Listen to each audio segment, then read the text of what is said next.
joining me another episode of Katie Chronicles. I have my man, Dwayne, Officer Dwayne Wallace, and my other man, Good Guy Bad Ways, on the bottom, who camera is just turned off. He'll be back in a minute.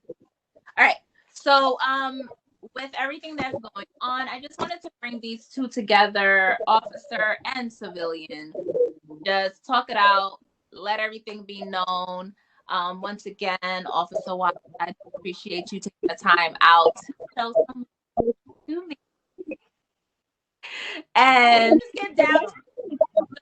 The first question that I have for you guys is, do you believe that racism is real in 2020 right now, and why?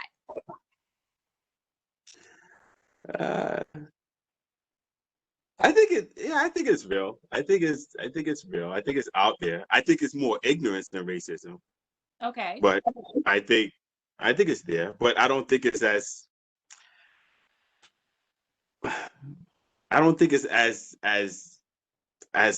highlighted as it should be, like compared to back in the days. I don't think it's like prevalent like now. I think it's just more ignorance. I just think people just ignorant for no reason. People just saying stuff for no apparent reason, and just because things don't go a certain way, it's automatically racist. So I think the story of the boy that cried wolf. Yeah. I think it's been thrown out too many times, and it kind of killed it. It kind of like water it down. So that's what I think. Pretty much what I'm understanding is you're saying that not everything is racist, and people just put out, "Oh, you've been racist." Yeah, I don't think everything. I don't think everything is racist. Yeah, you have your one or two cases out there and stuff like that, but I think it's more ignorance as opposed to racist. As in back in the days, it's just straight up racist. Everybody's racist back then, in my opinion. Yeah. Okay, Tony, what? Same question, Tony. Yeah, I agree that it's not as out in the open as it was back in the day, but do I feel racism still exists? Hell yeah.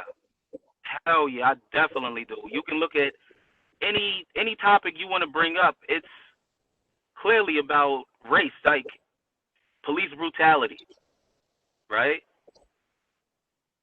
Is it a coincidence that every innocent person is African American that ends up on the news?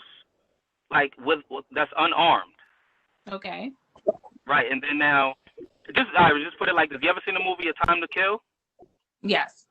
All right. Remember at the end when the lawyer was stating his closing case, and he was saying, "What if this happened to a white girl?" Everybody's eyes opened up. Oh my God, it's the same thing now. Imagine if this was. I'm going to give it three white boys, unarmed white boys that got murdered accidentally. You thought it was a gun, whatever topic, whatever category you want to put it in. They were murdered. Do you think this will continue the same way? That'll let you know if racism still exists or not. So I feel like you kind of strayed and went straight into the police question. But sorry about that. Yeah, I'm not at the police question yet. I'm more so talking about people in general. We're gonna get there. You playing hopscotch. I did jump the gun a little bit. I apologize. Okay. I'm more so talking about people in general. Like you go to the store, tend to get followed around in the store. This is what I'm saying. Any category you choose, racism definitely exists. You can ask anybody what race do they fear the most? Okay. Because everybody should be equal. There shouldn't be any prejudgment, right? So as soon as a black person walk into a store, they're watching them. If you see me with a hoodie on the late night, you're gonna feel nervous, right? But that's not racism. What is that? Stereotyping? Yeah, that's stereotyping. That's okay. I would do that. I would personally do that if I saw a white man full with tattoos on walking across the street. If I see a skinhead white with tattoos, I'll do the same. So let me ask you: you saying you would feel the same if you saw a black man with a hoodie on walking across the street, the same, you would treat him the same as a white man with a hoodie on walking across the street? Yeah, we live in dangerous times. I don't believe that.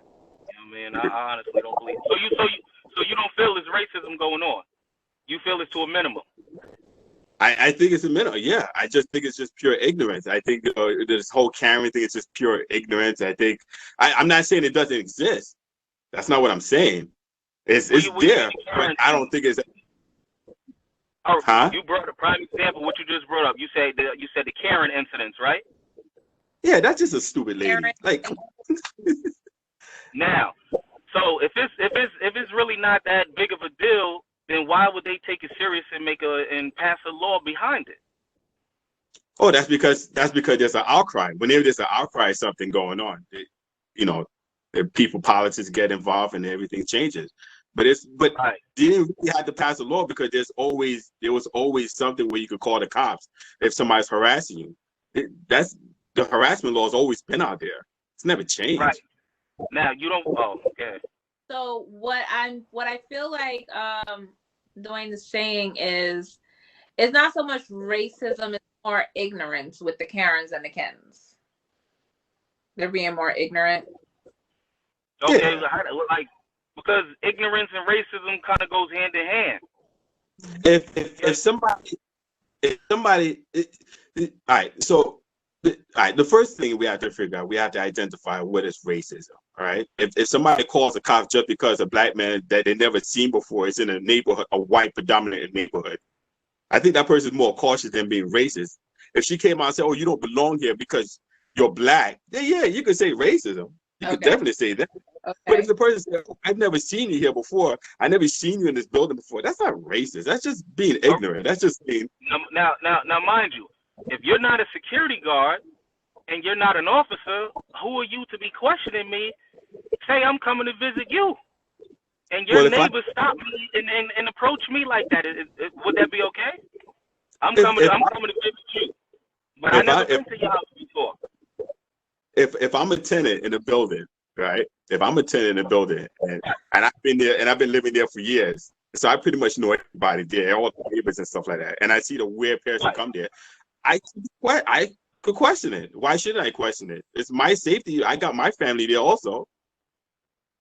Why shouldn't I? What will make you question them is what I'm saying. Because you threw in the word weird. So I'm just saying, a regular person walking up. I'm coming to visit Katie. She lives in the building. You live in the building as well. You know everybody in the building. You don't know me. You never met me before. You never seen me. I'm dressed regular. You could say I look suspicious, whatever, however you want to categorize it.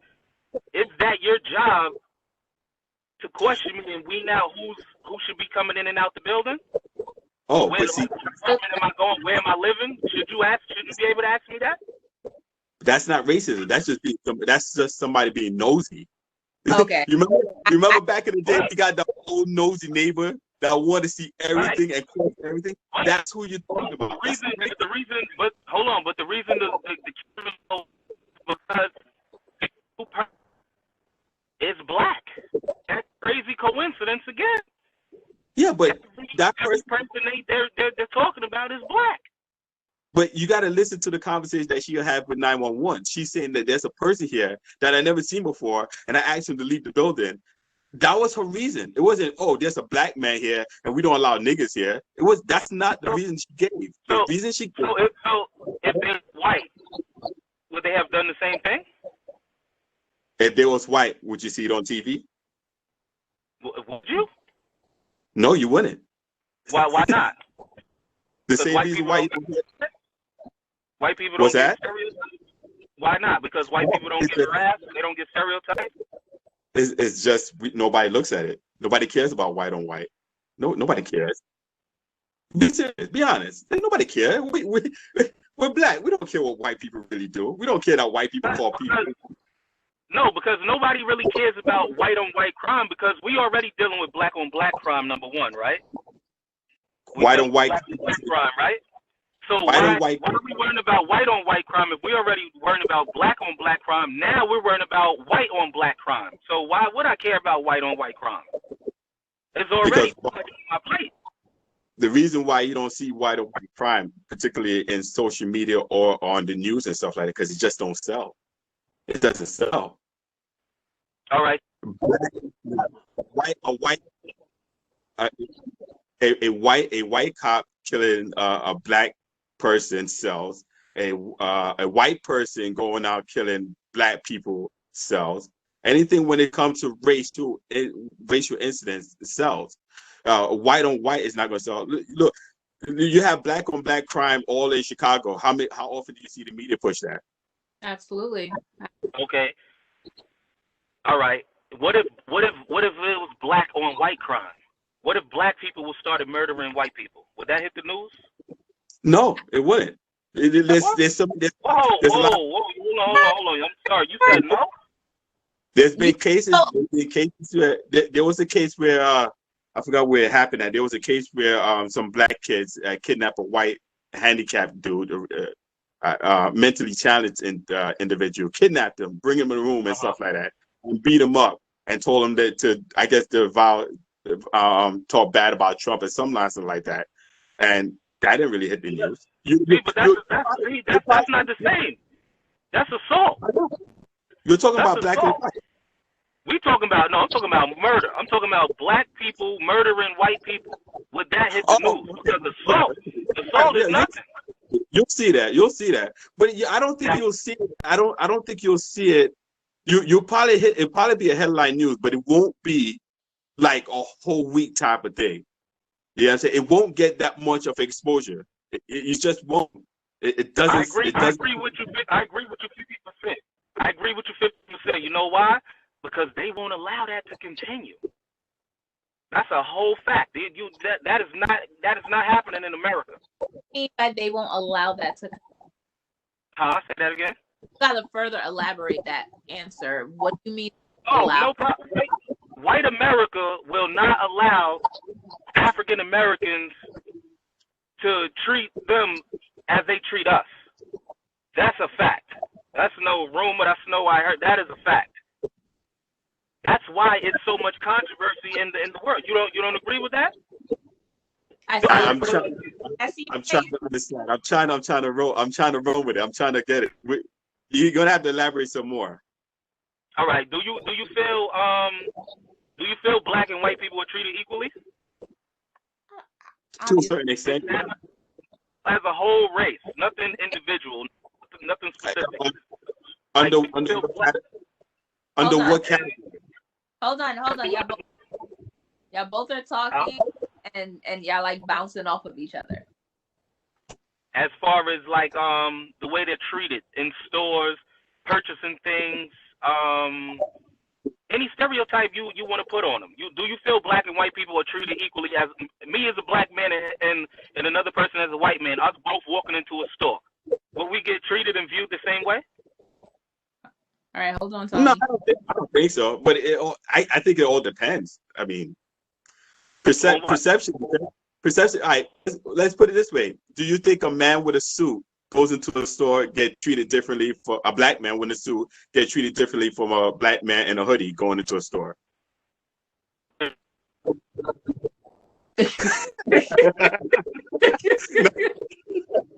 You didn't say but that wasn't a lie. That wasn't a lie. Depending on what neighborhood, they both with that.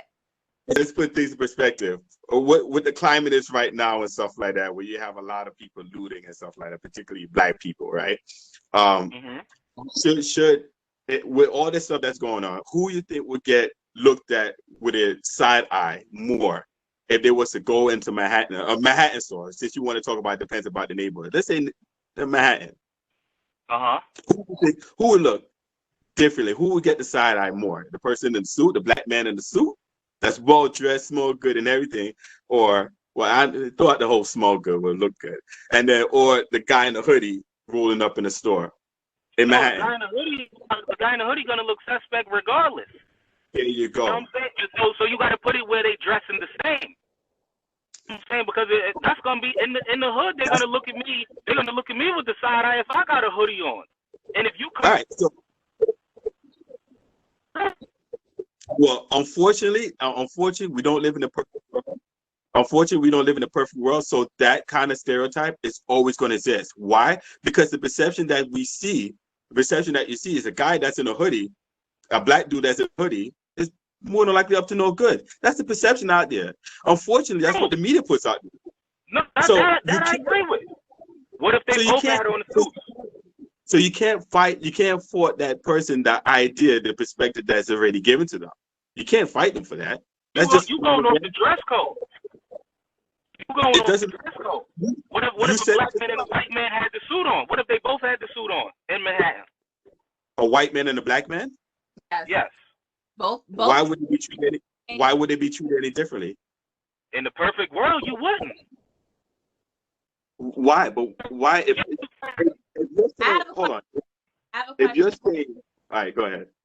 All right. So when you think of a CEO, let's put it this way. When you think of a CEO, what do you normally see a CEO being? White, black? White. No, don't depend.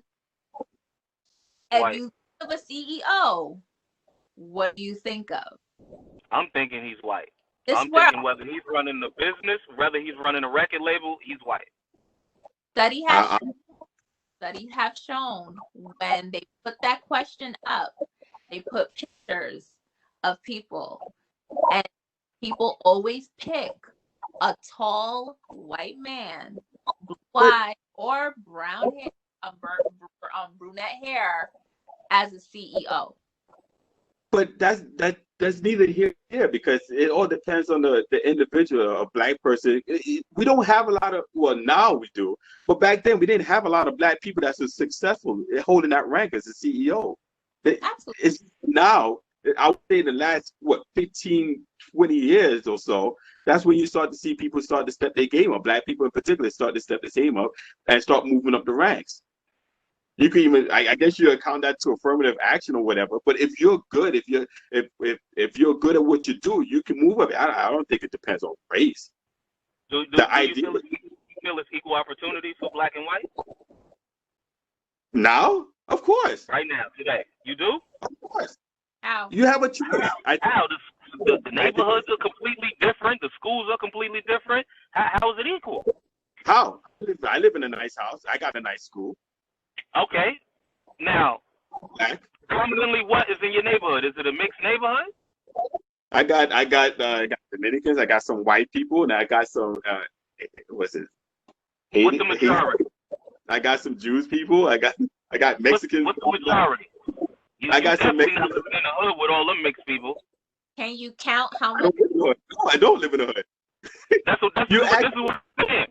I'm saying you saying things are equal, and I'm saying it can't be because, all right, put it like this. Let's be very broad. A majority black neighborhood and a majority white neighborhood. I don't know if you have kids or not. I'm just speaking. Where would you want your kids to go to school at? Why? I want them to go to the best school. But without knowing nothing about the neighborhoods, which one do you feel is the better school? The black neighborhood or the white neighborhood? You don't know anything about it. I'm just asking you. How? Just you assuming. Your assumption. Which one do you think has more opportunity? Or you compare the hood with the suburb? I don't know. What are you comparing? You comparing neighborhoods? A black neighborhood and a white neighborhood. Okay, so I need to elaborate on the neighborhoods.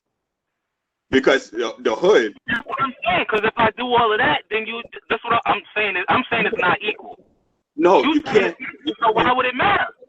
You can't do that. That's true. You have to elaborate on the type of neighborhood you have. You can't just say a black neighborhood could be Gun Hill Road and White Plains Road. That's a black neighborhood. The majority of people up there are black. They got nice people up there. I mean, the schools. Right. Boom. There we go right there. You see what I'm saying? The opportunity. That's what I'm saying. You said it's equal. I'm telling you it's not. But at the same time, you can't. I'm equal. I could consider myself equal. Why? Because I own a house. As a black man, I own a house. White people own houses days. I own a house. My black kids, can go to a nice school because I moved up. You got celebrities. Black celebrities come out the hood and go move with the white neighborhoods and stuff like that with the good school. Everybody would who got money. everybody who got the opportunity would, because it's better there. Right. That's what I'm trying to say. There's no way it could be. It's fair or equal. It's impossible. So let me ask you something. If you're a celebrity from the hood, right? You get some money. Why would you go to another neighborhood? Why? Okay. What happened? So you're saying that you have the choice, right? No, I'm not saying you have. I'm saying those people have the choice. Because everybody don't have the choice. I have a choice. You don't have a choice. So I'm talking about the people who didn't have the money, who was in a bad neighborhood, who came across some money, who like you said, celebrities, right? You said the celebrities from the hood, they move into good neighborhoods, this and that, right? Why did they move? Is what I'm trying to say. Because it's better opportunity. Neighborhood sucks. That's what we move. So it's better. Look, this dude trying to take my spot. It's not happening. We about to. Well, I'm happy that happened because we're gonna segue off of this because I feel this question was a real broad question and I kind of want to start it off just to get the fire starting. So we're gonna move on from this question.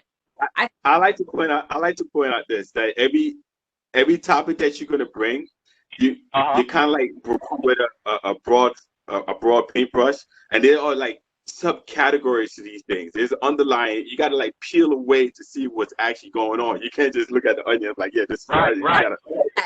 I'm all for it. This first question was supposed to be broad because I just wanted to open up your minds. That's it. So now we're gonna actually get to what's the real, right? There are people who are saying that police officers were meant to keep white people safe and more so keep the Black people undermined, if you will. Do you think that police officers are like the new slave masters? Absolutely not. Are you asking me? I'm asking both of you. But absolutely not. That's just nonsense. I'm sorry. With that question that was going around, with the police officers, they tend to have a high suspicion on the minority group than regular white people. Are you gonna continue to say that maybe there isn't? You have to understand. You have to understand that if a neighborhood is bad, that's where cops going to be, and that's where cops going to be. You're going to have a high rate of interactions with law enforcement. So you got Chicago. Unfortunately, Chicago don't have a lot of cops because they have budget cuts and whatnot. And you got cops just moving away. But let's say for New York City in particular, right? You're going to have. I've been on job close to 15 years. So you're going to have cops going to what we call the impact zones. They had that. They changed the name now, but you have the impact zones. And these are areas where are high crime. Because, and unfortunately, in those areas, particularly Black folks, you really see any white folks there. You understand? So wherever there's high crime, that's where you're going to see law enforcement. And when you see law enforcement in a high crime area, you're going to have the interactions with law enforcement. Thus, you're going to have people. In my opinion, it's no issue with the law enforcement being there. It's the problem with the communication between the two, between the community and the police. It's the respect level. The respect level between the police and the community. That's where the problem lies at. That's why it's so much of a clashing. Because where I'm from, like me personally, I don't hate police. I know there's good cops and I know there's bad cops. But I feel it's more bad cops than good cops. Because when the good cops see the bad cops, they don't say nothing. So that, to me, that considers them bad. If she's a bad cop and you're her partner and you're co-signing it, or you're not saying nothing, let me say, how can we keep looking at you as a good cop? So when can your you use partner's doing all the dirt and you're co-signing it? So can you do the same thing? So would it be right to use the same analogy by saying that if there's crime committed in a Black neighborhood and Black neighbors are seeing that Black people are doing bad stuff, they don't report them? can you still use the same thing and say, you know what, they are just as bad as the bad people there? Can you use the same thing? Well, the only way you can only if you do the same for the cops, because y'all got something called a blue code of silence. That's the same thing as no snitching. All right, so you can use the same thing then. Yeah, my battery dying. Shit. You know what I'm saying? But you got to remember, you guys are doing the job. You basically saying you want us to do the job for you. See, that's your job. They're doing crime. But we're not. But law enforcement's not everywhere. We're not everywhere. We're not everywhere. We're not everywhere. So if there's a crime that we don't see, and then you call 911 and we ask you to help us out, why not help us out? Okay, so Dwayne, you obviously don't believe that their police officer are the new slave masters. No. Just think about it. All right. Would you consider a Hispanic person a slave master? A Hispanic cop a slave master? Yeah, me personally, I don't look at it as the race. I look at it as the job. What is it that they're doing? Like I said, I respect who respect me. You could be a cop. You could be a drug dealer. I don't care. If you respect me, I'm going to respect you. Just like I get pulled over all the time. Could be the tents, could be the car. I don't know. But depending on how that officer approaches me at the window is how I'm going to respond to him. Why? Huh? Why? All right. So here's my question. I've been asking these questions a lot. When an officer stops you and stuff like that, why is it, even regardless of the fact if the cop is, because there's various reasons why a cop may be rude or whatever it is. I mean, of course he's supposed to be professional, but there's various reasons. I can get them off the top of my head. But if a cop just came up to you rude and stuff like that, why do you think it's important for you to have a sword fight of this masculinity going on between the two officers, either or male or female Good officer? question. Why do you think that you need, as an individual, to Right. not just say, you know what, let me just get my ticket, I'll fight this in court, I'll be on my way, as opposed to just saying, you know, F you, why you gotta pull me over? There's no reason to pull me over. F you, cop, you just did it because I'm black. Now, mind you, if he approaches me with aggression, anger, hostility, why shouldn't I return that to him? See, the thing is, it's not the right thing. But as a man, that's the thing. That's a problem with men. That's not with street kids. That's with anybody. If I approach you in a particular way, you're gonna feel you need to defend yourself to a certain degree. Now, I'm not saying you should tussle with the cop and reach for his gun and all of this crazy stuff, but I'm saying you will feel you need to defend yourself as a man. Because like you said, if he's approaching you in a negative way, why first of all, because he's an officer, why can't you respond the same way? Because if it was a regular guy in the street who bumped into you and who was talking to you crazy for no reason, you respond the same way. So why treat the officer different? You treat the officer different because, you know what, at any time it could be life and death. As you can see what's going on today. Right. Why not? Don't you want to go home? I want to go home. Don't you want to go home? Dwayne said is, don't you want to? Don't you go home? Because if you react the way that you're reacting with a police officer, it's a life or death situation. So I think what people tend to forget when it comes to police officers is that behind that badge, that, you know, they're still people. They're still human beings, and, you know, people react. Am I wrong? Yeah, it's the same thing. Like if you're on a block and stuff like that, and you're talking to a drug dealer, or, you know, whatever it may be, you would tend to hold your tongue. I'm gonna move along. Okay, so Okay, there we go. we can all agree pretty much that there are good cops and bad cops. Can we agree with that? Yeah, of course. Okay, so we can agree that there are crooked cops and whatnot. All right, so Dwayne, I'm gonna hold on. I'm sorry to cut you. I want to ask him one question. Do you feel that the good cops that see what the bad cops are doing should speak up? They should, but it's easier said than done. just the same way Right. as the black person in the neighborhood, grandma, is refusing to say Right. anything. It goes both ways. Right. You Because don't live that's in a what I'm perfect saying. world. This is Right. I wanted to know what was the difference between no snitching in the street and a code of blue silence. well, one one will be life and death, and one not. One will be fired. Not necessarily fired, but he just get you know blackballed. Blackball. Right. Right. But yeah, See, that's so, what I'm saying.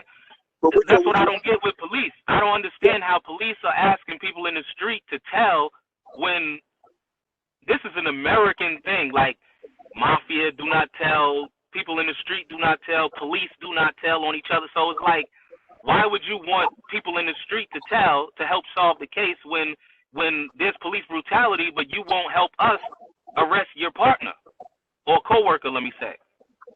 I think every profession has that problem. Every profession has that problem. You see somebody doing something, stealing or lying to a boss or whatever. Every profession has that problem. Nobody says anything. I agree. But police are the only ones who get paid to protect. So if we're paying you to protect us and you see a coworker doing something that's not protecting, why let that slide or get brushed under the rug? Well, like I said, there's a lot of nuances. There's a lot of stuff that goes on to an officer saying certain things or whatever. That blue line, the blue wall, yeah, it exists, but I think those things are like very rare. It's like a rare. I mean, I know a few people who are cops, and I know y'all want them out that precinct. Y'all, I know, I hear about it. If they do speak up, they definitely y'all no longer look at them as a police officer, basically. So yeah, if that happens, I'll put it this way: if we see somebody that I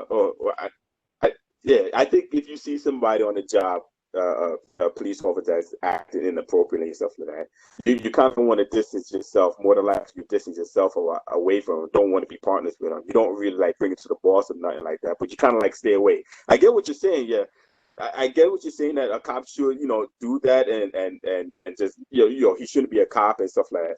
That's fine. I get it and stuff like that. But it's easier said than done because there's a lot of stuff, a lot of sensitive stuff that goes on with that decision that you make, just like any other job.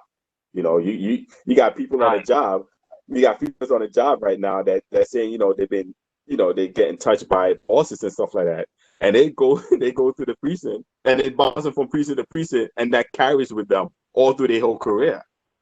It's the same thing for any job. I mean, you work in a hospital, right? So I'm pretty sure that kind of stuff goes on. You got somebody sleeping in the locker room and something like that. You get transferred, and that follows you all over the damn. So it goes both ways. It's not a perfect. Law enforcement is not a perfect system, but it's the best we have, and it's the best in the world, particularly NYPD. So let's hold on. So let's put this subject really quick because this is one of the questions that I do have. And once again, Tony, you and jumping over. But so let's talk about this ex-police officer named Jaquan Williams who got fired from the Greensboro Police Department because he went on TikTok to talk about the George Floyd situation and how the police were wrong. As well as in 2006, another officer, Stephen Matter, who went to respond to a domestic violence call, and he refused to shoot the guy because he saw that he was trying to commit death by police. With all of this situation, both of them were terminated from their job. So as you stated earlier, it tends to follow you or you get blackballed. So would you say that the police department is the new gang? The new gang? Yeah. Hell yeah. The police department's always had that name as the gang. It's always been known. Ever since I've been growing up, it's always been known that the NYPD is the biggest gang in America, or actually the biggest gang in New York. I'm not only talking about NYPD, I'm talking about force, period. Right. I truly believe that. I think that's been going on from the beginning of time. I think it's going to continue. Honestly, like you say, we go back to the topics we just discussed, like racism and equality. Exactly what I just said. Why were they fired? That's what I'm saying. You cannot be. They don't want you to be a good cop under your standards. If you're a good cop under their standards, you're fine. You're not gonna never lose your job. You're gonna retire with that pension and the bonus. You can't just say, oh, they was fired just because they stood up. There could be many reasons why they got fired. It just so happened that they used that little excuse to get them fired. But just like me pulling you over, I could use any little things. How can you use that as the excuse though? That should be illegal. Honestly, you shouldn't be able to use that. No. See, this is what I'm trying to explain to you, is that every police department out there has a union, and the union would be damned if somebody get fired. So there are other stuff that may be reason why that officer may be fired. You don't just get fired just like that. That's why you have a union. You have a union. So you can't get fired just to get fired. There got to be something else. And just because we don't know, if you don't know what it is as people looking on the outside, looking in, can't just automatically determine and say, yeah, he got fired because he's a rat, because he tried to do the right thing and say something. It doesn't work like that. You got to go deeper into that. You got to figure out what was his history. Was there any other disciplinary actions toward that officer and stuff like that led up to this event that's got him fired? So do you feel that outweighed it, that topic, or you think that was a scapegoat for him? For the police to just use that. They could very well just use that as an excuse to fire, but it may not. But there may be other stuff that I'm trying to explain to you. It's not just that one thing. Remember, you have a union. That's your job of your union to protect you. Now, if you have a lot of problems with other people as far as showing up too late or whatever it is, that the union cannot say, the union cannot fight for, because if the union has an employee and they have a bad disciplinary record, the union can't really help you. There's not much they can do. Right. What if you have a clean record? If you have a clean record, but we don't know the records of these officers that have been fired. That's the thing. We can't just. Like you're saying, we're both speculating right now because we don't know if that was the reason that he got terminated or not. That's why. No, but when you going off it, you're saying, oh, he got fired because he stood up. What I'm saying is that we don't know what the background is, so we can't pick one side over the other. Let me tell you the background for Officer Manor, the one who got fired in 2000. He got fired for not a failure to meet probationary standards as an officer. That's what he got fired for, as well as apparent difficulties in critical incident reasoning, meaning he was freezing under pressure. Oh, listen, if you're on probation and you do something stupid or you do something that's unbecoming of a police officer, you will be fired. That's in every job if you're on probation. But as far as him freezing, let me tell you something. You cannot freeze when you're a police officer. You're just going to get killed. So Officer Matter stated that he was called a coward, as he I would call a rookie a coward too if I'm in an incident and he doesn't react and I'm the only one doing something. I'll call him a coward too. I wouldn't want to work with him.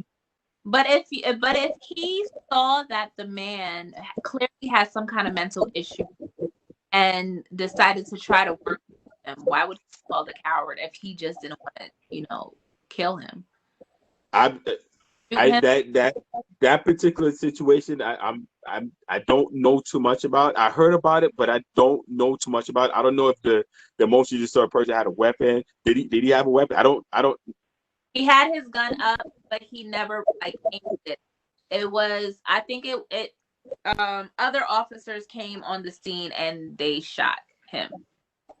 Okay, well, if a emotionally disturbed person, if that police officer wanted to take that chance to interact with an emotionally disturbed person that can just fly off the rail at any moment and want to talk him down with a gun, hey, more power to you, dude. But me on one side, Nah, if I give you the opportunity to drop the gun, I'm telling you to drop the gun. You don't, and you refuse to drop the gun. You know, I want to go home to my kids. I have a family. I'm not taking that chance. Like nobody in their right mind. If he wants to take that chance, he take it. But nah, I'm not taking that chance. Now this is one this is one of the select few times that I actually do agree with the officers on that. Like because he had a weapon. He did. Right? Now, if he has a weapon, I get it when they're using it. I can't really call it excessive force if he had a weapon. But there's so many men and women that are murdered and shot that do not have a weapon. Because no one's going to get upset at an officer who shoots. You know what I'm saying? If I get caught with a gun on me or in my hand, no one's going to be the cop shot me. The people who do not have weapons. Different. Huh? Why do you beg to differ? I beg to differ because there was an incident not too long ago. I forgot his name. There was an incident not too long ago, maybe a couple of weeks ago, and the dude got shot, and he was pointing a gun at the officer, and he was running away from the officer, and he got shot, and people made a. What's that? What'd you say? He had a gun? Yeah, he had a gun. See, that's what I'm talking about. Who does not have a gun, no weapon. Oh no! Wait. There have been people that have been shot by officers and they were unarmed. All right, you're gonna have to give me a case so I could break everything down. I mean, if I'm familiar with the case, I'll tell you. Mike Brown. Okay. Mike Brown, Trayvon Martin. Okay, all right. Let's go step by step. All right. Okay. When you come to Mike Brown, right? Mike Brown, we already know because the evidence is already there that Mike Brown actually tried to pull the officer's gun out and try to use it against him. We already got that. We got his prints on the gun and everything. They were he reached in the car. He reached in the car. He was gonna use the gun on him. If you hold on a second, if you're reaching for my gun, you're not gonna use it on me? No. What if we want to throw it away? What? Hold on, because I didn't know the full details of the story. You telling me Mike Brown? He's a young guy, but he was a big dude. He reached in the car to grab the officer's gun. First off, he's allowing him to get that close to him in the window? No, because Mike Brown was crossing the street. If I remember correctly, Mike Brown was crossing the street, and the officer told him, "Move out the way." Mike Brown comes to the window of the officer, punched the officer. The officer has injuries. Punched the officer while the officer was in the car, and tried to take the officer's gun. The officer, I think, fired a shot in the car and stuff like that. And Mike Brown walked off, and the officer went to go arrest him at that particular point. They even had witnesses like construction workers on the side, and he lifted up his hand. This is how the hands up, don't shoot started. So he was walking, and the officer like, "Yo, come back here," because the officer, this is going on. You told the officer you have to be arrested, right? We could all agree on that. So Mike Brown walks off, and he's trying to go back to him, and the guy Mike Brown he put his hands up. He's like, "Yo, what you gonna do? You gonna shoot me now?" and stuff like that. And Mike Brown, ended up getting shot. Now he didn't have a gun, but with the premise of knowing that you was gonna take my gun in the first place, and you attempted because they found the prints on the gun. I mean, they found it. That's the evidence. All right. I mean, me personally, I'm gonna be 100% honest with you. You got. Story, right. I'm with you. This is my personal opinion. That story sounds crazy. I don't know no boy who's going to punch a cop in the face, try to grab his gun while he's in the car, and you don't have a gun. That's automatic suicide. Like, I don't know who would do that. But my next question is this: all of the headlines that was out, all of the headlines that was on TV. For you personally, that any of the police were wrong? Because I hear you testifying every shooting. So all of the headlines that was out, like Trayvon Martin, Mike Brown, Eric Garner, do you feel any officers were guilty? All right, try not to do that Trayvon Martin, one, because that whole judgement wasn't a cop? Okay, got you. He was a civilian. He was trying to do a civilian arrest. He was trying to do he was civilian trying to do night watch. He got his butt wet And in that state, you have stand your ground. Now, according to the law, he was justified with that. You can be upset about it all you want, but that law, the stand your ground law, which has been there all this time. I know how that works, right? So it just so happened that a couple of weeks after that, there was a black man that shot some dude that was on his lawn, and they was about to get into it, and he shot him. They arrested him and released him because of that stand your ground. So you can't argue with the law. Right now, as you saw on the news, they decided not to file any charges against Breona Taylor's, the officers that shot Breona Taylor. Do you agree with that? Yeah. Hell fucking no. Hell no. Because first off, they don't want to let the evidence out, right? Whatever was given to the grand jury. Hold on, let me bring this video back up. They don't want to leak that. They don't want to leak it. They don't want to let that out to the public, right? So let me ask this. Let me ask you this. I want you to tell me exactly what you know about this case. The main thing to me is that they came to the house with no knock warrant. Now, warrant that they found one person who heard them yell outside the door saying that it was police. But when everybody else went, they interviewed 12 people, even the neighbors right next door, no one heard that. So the no knock warrant is one, right? Number two, the most important thing to me, granted, they say the boyfriend shot first. Said no one was carrying a 9mm that night, which was a lie. I listened to the lawyer, what's his name? Something Walker. He got my last name. Breonna Taylor's boyfriend. Yeah. They only charged the officer. To me, this is the utmost slap in the face to African American community.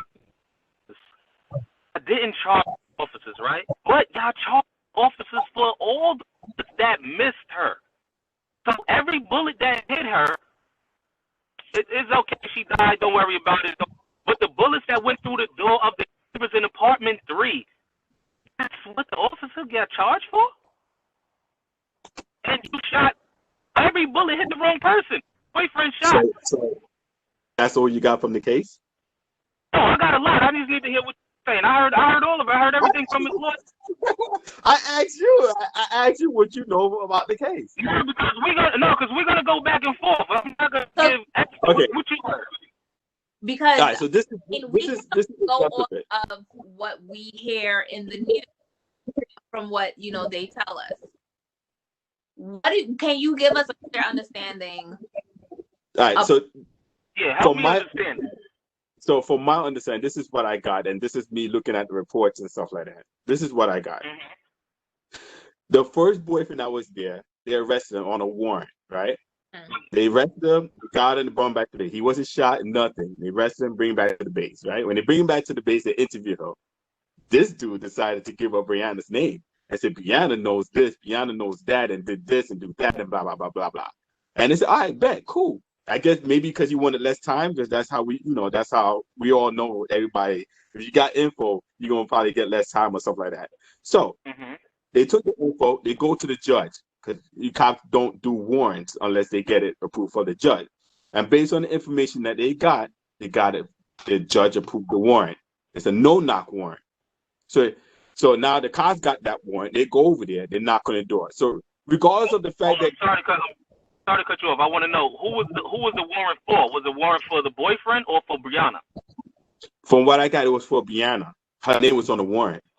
Address, everything was on the warrant, right? So her name was on the warrant.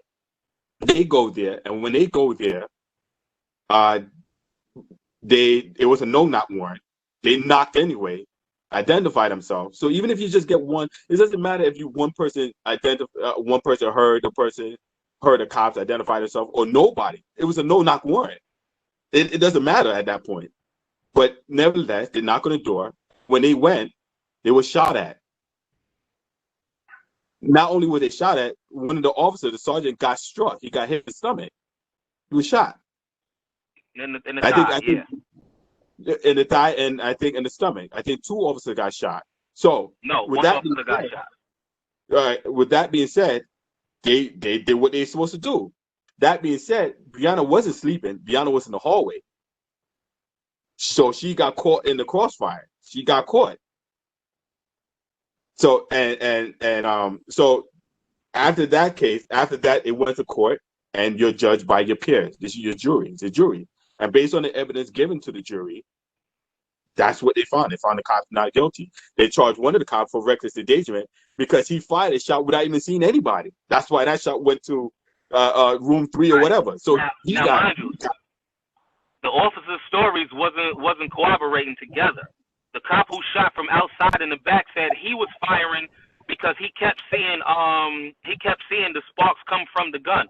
So that means he was shooting at the officers because Breonna's boyfriend only shot one time.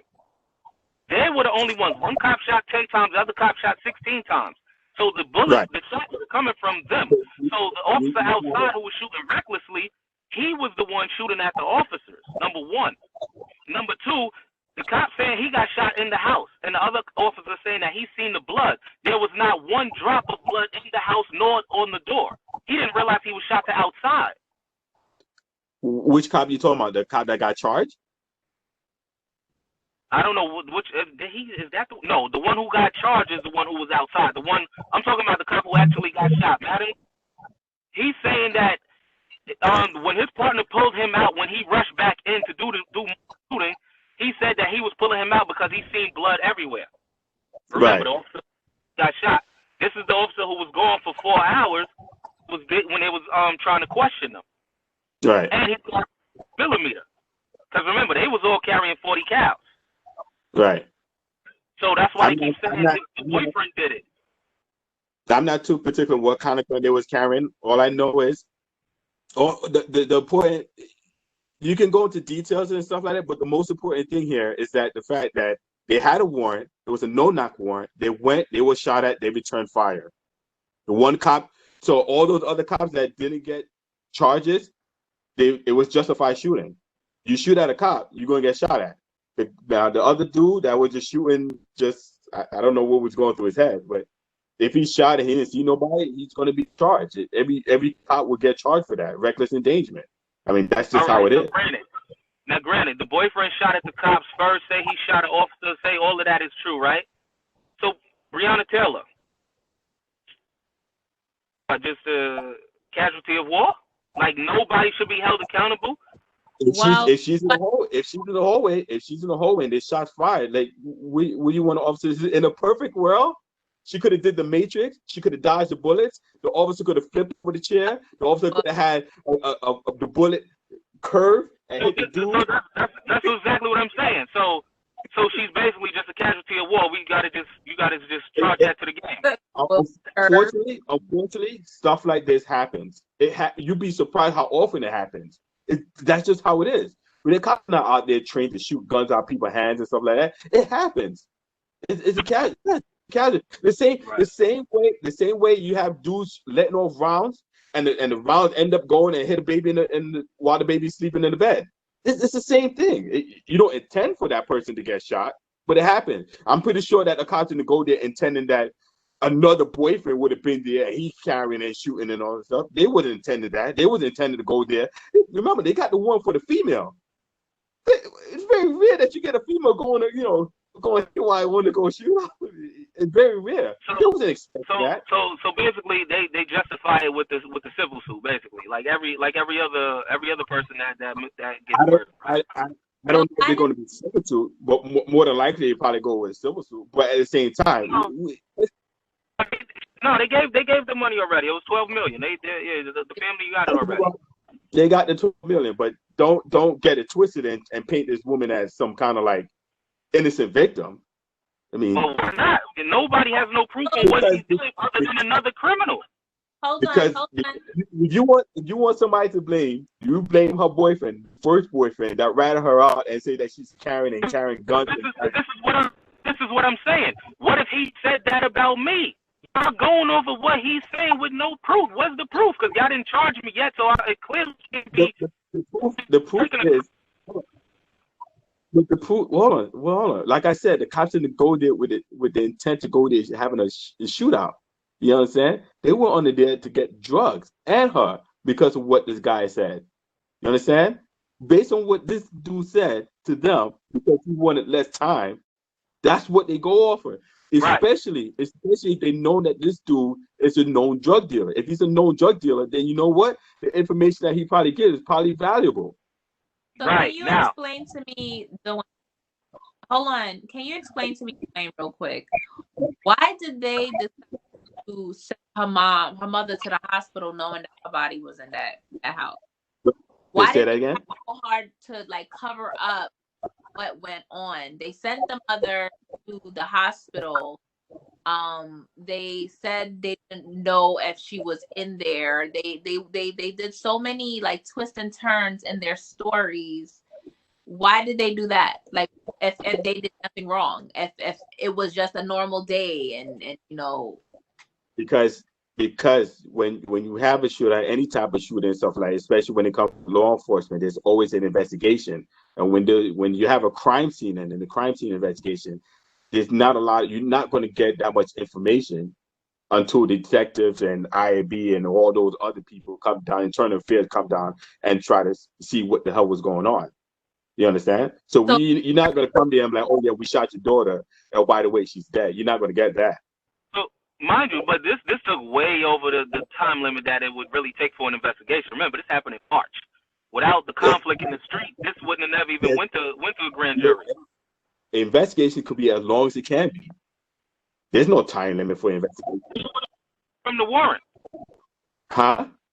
Where were the drugs from the warrant? Where was the drugs for the warrant? Yeah, you said the guy said it was drugs. They was going to pick up Breona on the warrant. And it was drugs in the house, right? Or it was supposed to be drugs in the house? All right, see, you're jumping. See, like I explained to you, if cops are going there to get drugs, they're not going there to end up in a shootout. You understand? If they go there and here you are shooting, hell, you're not thinking about no drugs. You're thinking about the shooting. You want to get out alive. Now, But listen, if the boyfriend lied to the cops, then the boyfriend lied to the cops. So what I'm saying is, if the boyfriend lied to the cop, and it happens, if the boyfriend lied to the cops about drugs being there, then so be it. But that, I wouldn't be surprised if that dude, if the boyfriend, the first boyfriend, get additional charges, for falsifying stuff. I wouldn't be surprised. But if he says that there's drugs there and the officers go there to go get drugs, then all right. it is like, even if she never got shot and there was no shots fired and the cops went there, they still would arrest her because they have a warrant. Okay. So anyway, you put it, she would have came out dead or alive. Pretty much, yeah. Either way, they have that warrant. They have the no knock warrant. It doesn't matter if it's a knock or no knock. It actually kind of does, because if it's a knock and they didn't knock, that then no knock warrant is very important. Hell yeah. Yeah, it would have changed the whole dynamic, because then your defense, the defense would be like, oh, we're just doing that for protection. We don't know who's robbing us and stuff like that. Then you have that, but that's not the case. They have a no knock warrant. They still knock, and it is what it is. She would have been arrested regardless. And then they would have did the investigation. If they didn't find no drugs in the house, they would have did the investigation and find out that, oh, you know what, she's innocent. She ain't had no drugs. And then they will go back at this dude and be like, yo, you lied to us. The deal is off, or whatever they concocted back there, or whatever it is. But let's not paint. My thing is, let's not paint, as innocent part. Well, you know what? If they didn't find the drugs, they didn't find the drugs. She may have got rid of the drugs or whatever it is. We're going by what the individual said, her boyfriend. So but what people are painting her to be like she's innocent. She's an ENT worker, which she's been fired for 7 years ago, and she was sleeping on a bed. That never happened. I didn't know that she was. I didn't know I that. heard. I don't know if that's true or not. I heard that too. I heard some guy was saying that. I don't know if that's true or not. As an ENT. Yeah. Yeah, she's fired like I think 7 years ago. Yeah. But mind you, she got shot 6 times. The guy who shot 0 times. You don't feel officers should be held accountable for that? Why? Like, how? Right? If I'm shooting at you and you shoot Katie 6 times, you don't feel you did something wrong? If you're standing in the hallway, you're standing in the way and stuff like that. Like I told you, this is not Matrix. This is not the movies. You know, the bullet has no So name. They say. you just shooting in that If I'm direction. shooting. I'm shooting the person. I'm shooting after the person that has a gun shooting back at me. If you just so happen to be there, what I'm supposed to call timeout. I say timeout. Hold on, you move out the way so I can go shoot that person. Let's be realistic. Supposed to know who you shooting at. You not supposed to be shooting Again, because what if that was a kid? again, if she's not in the hallway, then we don't have an argument. She was in the hallway. There is no timeout.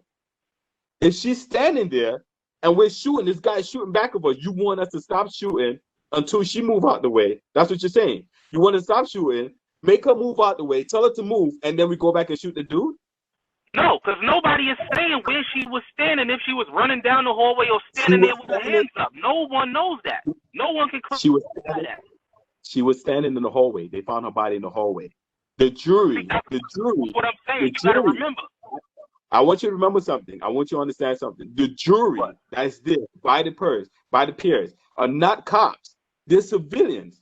So if civilians I seen the evidence, did grand jury. I already know that's really not peers when it comes to police and I did grand jury in the Bronx. I know how it gets. I know how it gets swept or not. So I know how it works. I know they're not allowed to be in the room when you're discussing the evidence and all of that. So let me ask you this. When you've been a jury, right, and you look at all the evidence and stuff like that, is that the same evidence that's put out to the media? It depends. That's a good question. Because I'm going to tell you why. What did the Attorney General tell the public? What's that? What did the Attorney General tell the public about Breona Taylor's case? That's an excellent question you just asked me. I don't know what the Attorney General said. Let me tell you exactly what he said. I'm not going to get into the specifics of that. He said that around 8 and 9 times. What I'm saying is, he didn't tell us, the public, nothing. That's why his lawyer is filing to get the minutes from the information that he gave to the grand jury. So there are steps to this thing. So why are people getting mad? No. He chose to do that. He could have told us right then and there. The case is over. The grand jury made the decision. Okay, but you do know that even though cases are over with, they still don't put out stuff. You remember, you still got the civil case that's going on, or you said it's done. But you know that even though when the cases are there and cases are over, they still kind of on a hush hush. Everybody knows that. There's certain things that's not out there. Let's agree that when everything happened, it was dark, nighttime, I believe. Mm-hmm. Correct? When all this happened, shots was fired from the fiance, and police officers then returned fire. I feel in a perfect world, that's kind of what pretty much happens in even movies. If you shoot at police officer, they're gonna shoot at. It's just so happened that Breonna Taylor, as Dwayne said, was in the path of the bullet and so happened to get struck a couple of times. As a civilian myself, yeah, I'm gonna be outraged. I'm gonna be mad because I feel for the person. But if you put yourself in that police officer's shoes, I do see how the judge find them not guilty. See, because this is what I'm saying. That's why I say I'm not against cops. I think cops got one of the fucking hardest jobs out there, because you have a split-second decision to make if this is a threat to my life or not. So, and I get it. So I understand that. Listen, I know for a fact it's a tough ass job. Like, I've been in the street and I've been on the other side. Thanks for kind of clearing that up for myself. I kind of looked at it very differently after hearing you speak. because most people don't really look at it that way. They just look at it as police officers just shooting. But we got to remember police officers are human too. So, you know, they got kids, they got family they want to go home to, just like you have family that you want to go home to. With all these people dying and protesting, do we agree with the protesting? Do we feel like the protesting is even accomplishing anything? There's a lot of going on. Like, what is it making a difference? What kind of a difference is it even making? Y'all get mad at me, but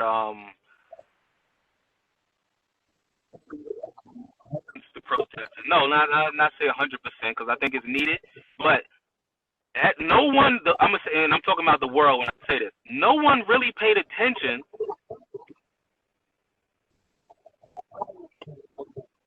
when the violence happened. Okay. See, the peaceful protesting has been going on from I don't know how long. It's always been going on. Nobody really took New York State. Nobody started passing these laws until the violence came into play. That's my condoning the violence, saying yes, that's what we need to do every time.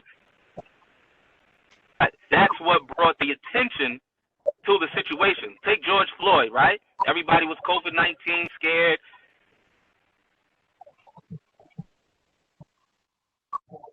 Everybody started making these laws and having these meetings and saying we need to do this and do that. When the rioting, when the police got hurt out in the Bronx on Fordham, and they breaking into the stores, that's hurting the business, that brings the money. That's when everybody started making changes. Tell me when they started making changes for protesting without the violence. Dwayne? I think, well, I'll agree with you that I think this protest is basically full of crap to me, to be honest with you. But they made the changes. They made the changes while the protest was going on.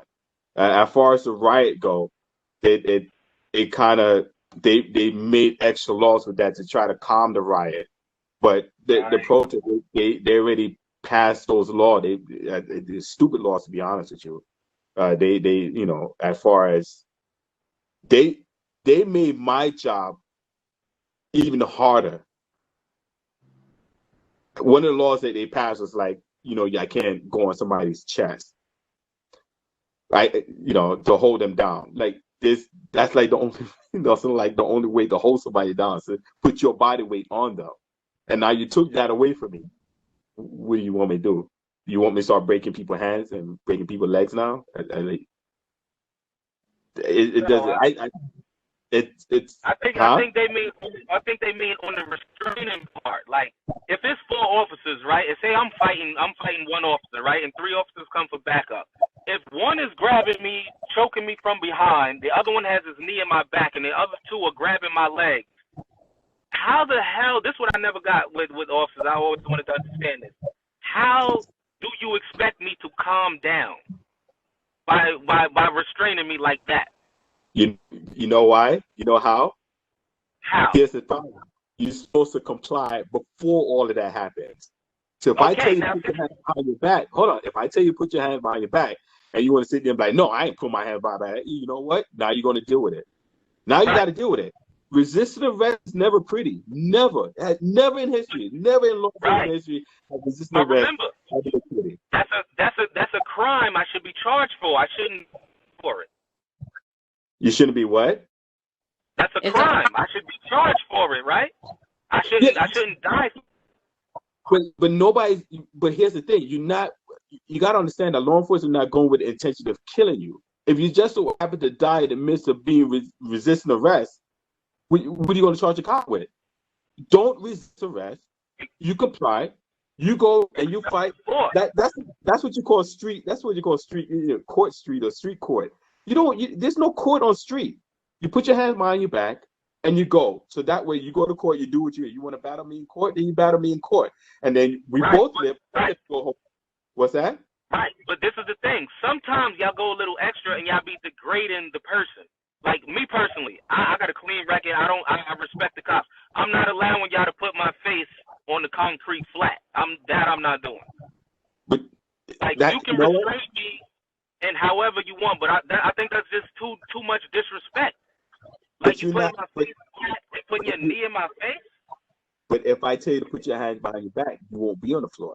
That's the thing. So that's what I'm saying. Remember, if you look at that's a conflict that's happening between. You're never gonna have like an easy day where every perp just cooperates. Yeah, listen. I had this discussion not too long ago. At some point, because if you look at all these cases, at some point, as a man, you got to put your pride away. You got to put it away because you're dealing with law enforcement that actually could take your life. And it may not be justified, it may be justified. But you got to be able to say, you know what? I ain't going to argue with you. If you're going to give me the ticket, give me the ticket. If you're going to arrest me, you arrest me. But I'm going to let you know, I'm going to press charges against you. I'm going to file a complaint against you. And so, trust me, cops get in trouble for complaints. It happens all the time. And as you can see, the judge, the state will be more than happy to pay you and stuff like that because they don't want to keep going back and forth to court. Look at that. Look how quick this person got $12 million. They give out money like nothing. So if I tell you, if I say, yo, listen, I'm gonna put some cuffs on you because you committed X, Y, and Z, dude, just do it. Because now if you don't do it, like, you want to resist and say, nah, I ain't going nowhere. You know what? Now I'm gonna trip you. I'm gonna get you on the floor. And I'm going to do what I've been taught to do to you. That's a funny thing because that case, those officers will now say I calm down. Now you throwing the cuffs on me, you're getting aggressive. Now I calm down. Are you going to calm down? No. You know why? It all depends. That's why Hold on. It all depends. It all depends because we got plenty of cases. And you got to understand, the training that law enforcement gets is because of what we already have dealt with in the past. You understand? So we know there have been cases where individuals calm down, and as soon as we get them that one little break, and when we ease up, they right back at it. Okay. Mm-hmm. We have plenty of cases like that. Plenty. There were cases like a couple of years ago where we had one dude, not NYPD, we had one dude pinned down and stuff like that. And he said, all right, officer, I'm good. And they ease off the dude, and what the dude do? Turn around and shoot them. Yeah, that's once in the blue though. Like that's just like saying I shot 5 cops. That's once in the blue. That's not gonna happen every day. It's not. That's the thing I'm trying to explain to you. It's not once in blue. That's why we have training for these things. Like if you already show me that you're already in your mindset that you're gonna fight with me in your head, you want me to ease up because you ease up. No, it doesn't work like that. It doesn't work like that because I'm not going to take that chance. I'm not taking that chance. If you already show me that you're ready to fight me, I'm not taking that chance. I'm going to still be on you. One last question. Do you see any videos out there where you feel some of the cops are using excessive force, or do you feel they're all justified? If I see videos of cops using excessive force? Yeah, like on social media, everybody's recording, and granted, for the police defense, they only show clips, so they don't show the full story. So now, any video that you've seen, did you ever see a video and say, damn, that cop did go a little too far? Did you ever see a video like that? Let me take that question first and just point it out. The George Floyd incident, do you think that police officer took it too far? With the 3 of them on top of him. Do you feel like they took it too far? Honestly speaking, when I saw the video, when I first saw the video, and we all saw that same video, the first video of the officer on him, right, on top of him, I was looking at him, and I was like, I'm looking at time, like, all right, 1 minute, all right, 3 minutes. I'm like, 5 minutes, 6 minutes. I'm like, dude, you're not getting off of him? And then you have people complaining, and you're still on him, like, yo, dude, you're not getting off of him? And the only reason why I was questioning why he's not getting off of him is because we live in a time and age where everybody's out with a camera, and perception is bad. So if people perceive that you're on his neck, yo, dude, just get off his neck because you got people looking at you, and it looks bad. It just looks bad. Now, when I saw that initial video, I was like, damn, you kind of sit on him too long. Then other videos that came out, showing that the officer tried to put him in the car. He refused to get in the car. Matter of fact, the first video, the video showed that he was in his car already. They tried to take him out of his car. He didn't want to go to the car. He's an officer. I don't want to go. Don't let me go to jail. I don't want to go to jail. I'm claustrophobic and stuff like that. He refused to get out of the car. The officer grabbed him and then pulled him out the car. Then they tried to arrest him. He was fighting with the officer. And the reason why you didn't see it because he was on the other side of the car. I was about to say, what video you saw? You gotta go. Hold on. There's a video out of him fighting the officers. Yeah. There's a video. No. Hell no. You the only one who saw that. You know why? You know why? Because this is the camera of the officer. This is the camera of the officer. You're looking at the video of the people on the side. Right. Just looking at on one side. So on the other side of the car, on the other side of the car. On the other side of the car is where the officer was there. They have their cameras. And they showed that they was arresting the dude, and the dude didn't want to come out the vehicle. This is on the cop's body cam. It's yeah. Go look for it. Okay. Now, mind you, I got a couple questions on that. Number one, they took him out, and they was gonna bring him out. They put the cuffs on him. They bring him out. They bring him around the car now, and that's where everybody saw that video. And then they're still fighting with the dude. And he's still resisting, because just because you're in cuffs doesn't mean you're not resisting. He's like throwing his body and screaming, "I don't want to go." Then they try to put him in the police car. Then you want to go in the police car, and that's how he end up on the floor. Okay, so my question is, public. If everybody is saying these officers are wrong and the officers are correct, why wouldn't they give that to the public? Why is that? Where did you see this video at? How come you the only one who saw it? I'm not the only one. There's many people that saw it. Go on YouTube. No, what I'm saying is, why is everyone saying that the police were wrong if they saw that video? Because I would think differently as well. Hold on, because the initial incident, like I explained to you, the initial incident, you're never going to get the video out there like that, because they have to conduct the investigation. Everybody knows, well, not everybody knows it, but that's why you don't get it. I saw the video maybe last month. This is after the incident. Now this is my question to you. What do you consider fighting with an officer or resisting arrest? Because remember, they're co-workers now. Let's not forget. Okay. Floyd and the officer, they both do security at the same nightclub. They co-workers. So he already. But that's neither here and there. That's neither here and there. No. Listen to what I'm saying. Listen to where I'm going. Floyd is a big guy, right? We agree? Yeah. A resisting arrest. This guy and the little Asian guy. Where was the assault? Who swung? Because you saying the guy wasn't really on George. He was just standing there like a hype man, No, even the officer Chauvin. That's his name, right? Officer Chauvin. You can resist an arrest. Did he swing? Because you said he was fighting with the officer. So did he swing, or is he just saying, "No, I'm not getting in the car"? Because remember, this was a petty call. This was over a counterfeit $20 bill. Whenever you're not complying with an officer's demand or command, you are resisting. Even if he's in cuffs, if you say to get inside the car and you don't want to get in the car, you're resisting. You're resistant to get in the car. You have to comply with these orders. I don't know why people have a problem with complying. You don't fight on the street. Because sometimes officers explain what exactly we're doing wrong. Huh? Sometimes officers tend not to explain what exactly we're doing wrong. So if we feel like we're not doing nothing wrong and the officer is not explaining to us what we're doing wrong, then we do have people who tend to resist, as you say. Well, for that particular case, the officer was only there because of somebody called 911 because of forgery. Yeah, for a check. Right. So if he probably thought that he was there, maybe he was getting arrested for drugs or whatever it is. I don't know, because there's actually reports that he had some crazy drugs in the system. I had cases where I had go look at it. About no drugs in the system now, Dwayne. I ain't handled nothing in the system.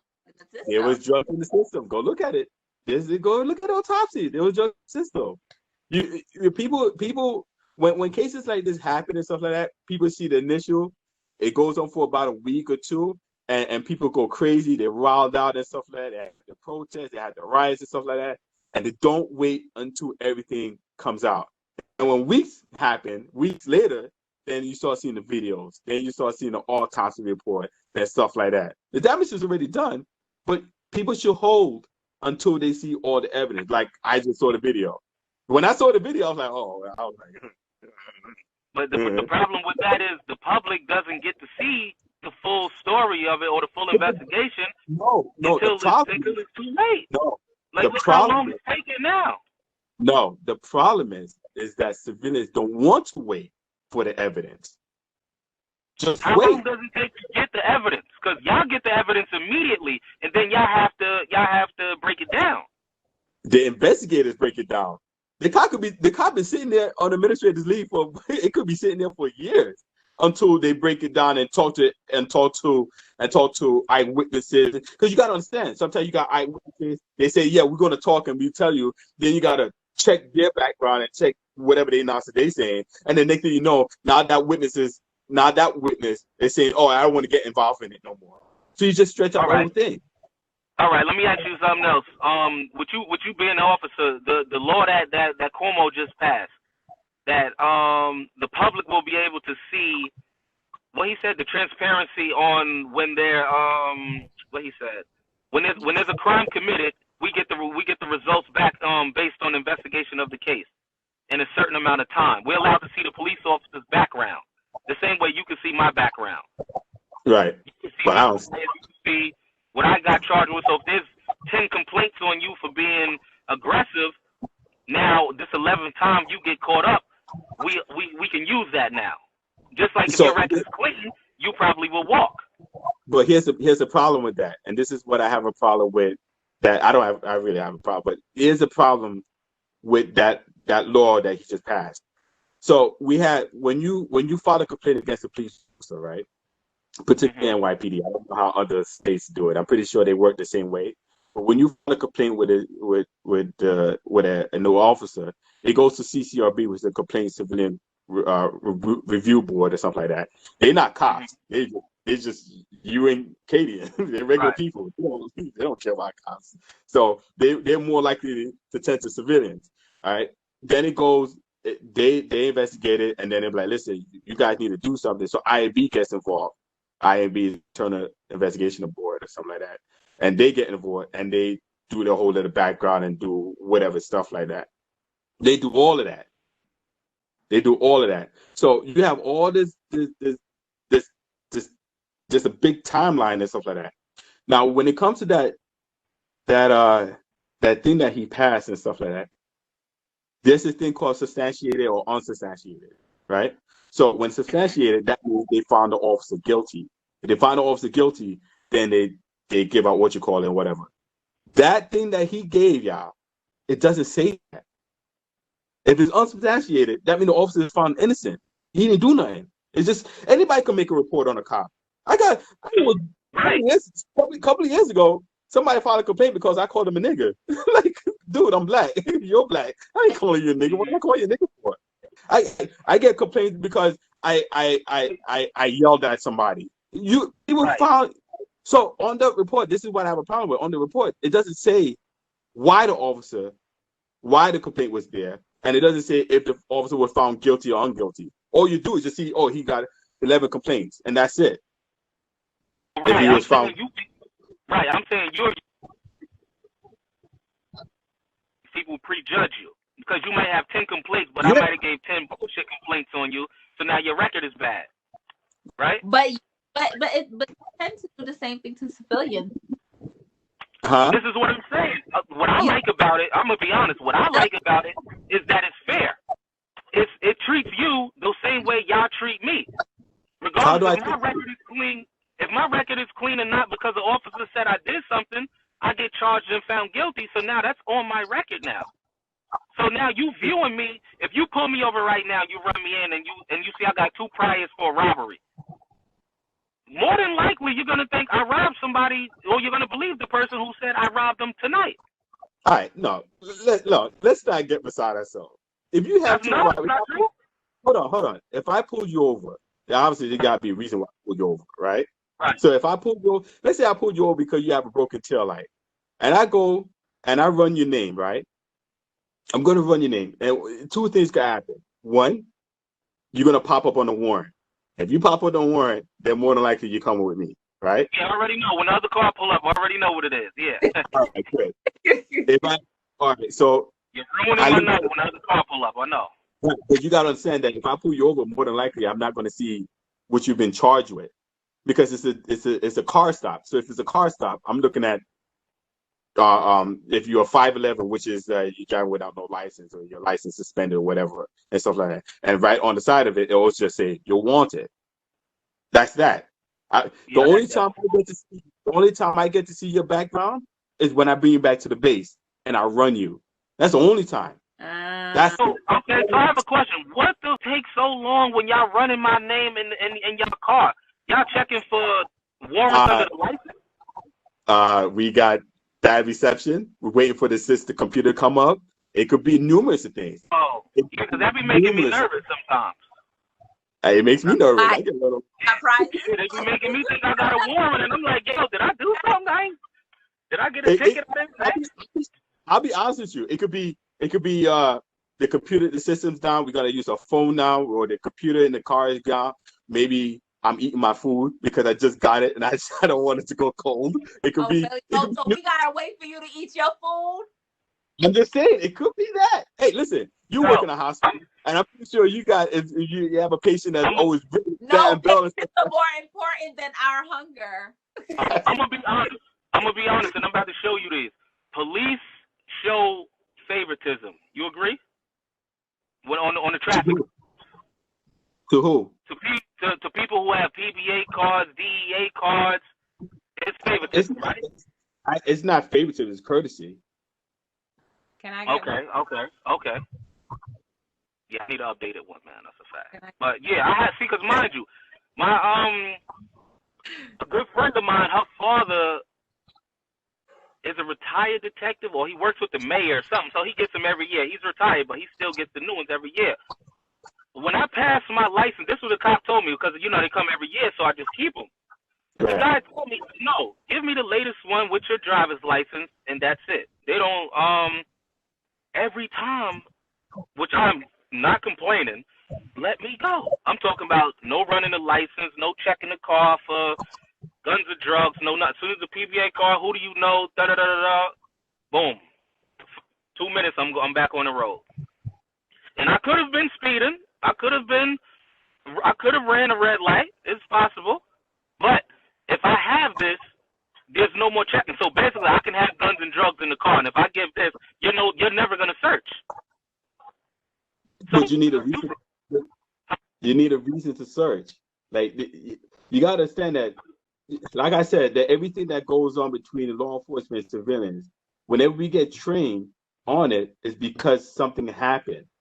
But yeah, so is this no probable cause?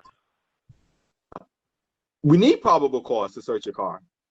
But that can be, it smelled like weed in the car, or he was fidgeting and he looked like he was reaching, or he threw something under the seat.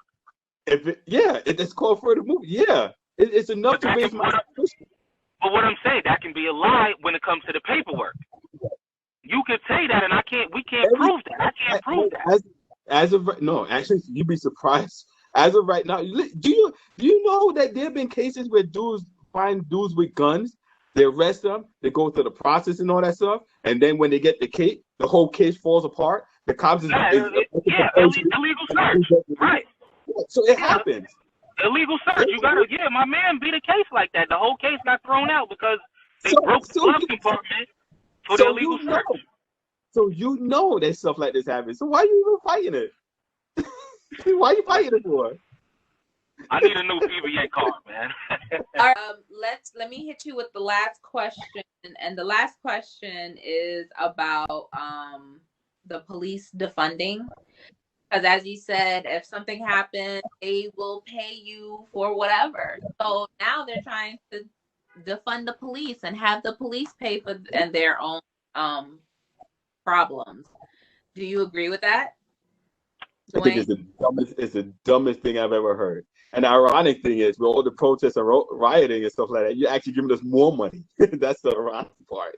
I think this whole defund thing is just stupid. It's stupid. And with the black politicians, these leaders that want to cater to civilians and today because of election year. I think it's the dumbest thing I've ever heard. You defund cops. Have you seen the results of defunding cops? The crime went up 150%.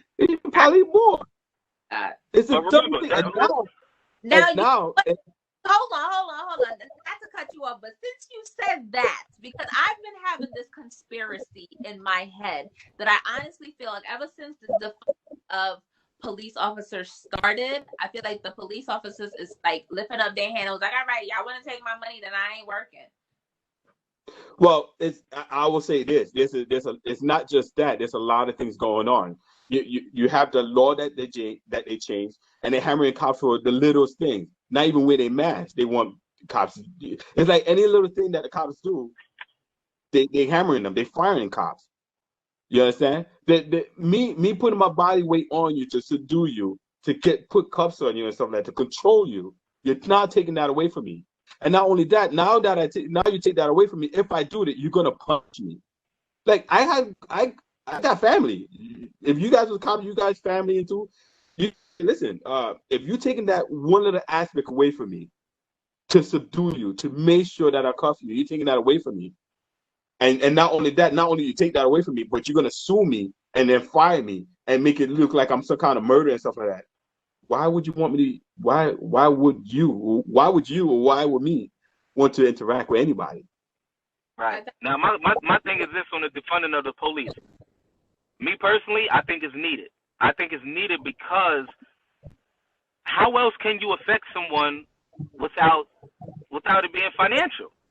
So you want to sacrifice innocent people out there because you wanted to fund cops? Nah, but how you feel you sacrificing innocent people? The real reason that the crime jumped up. Because crime have went up 150% by do you understand?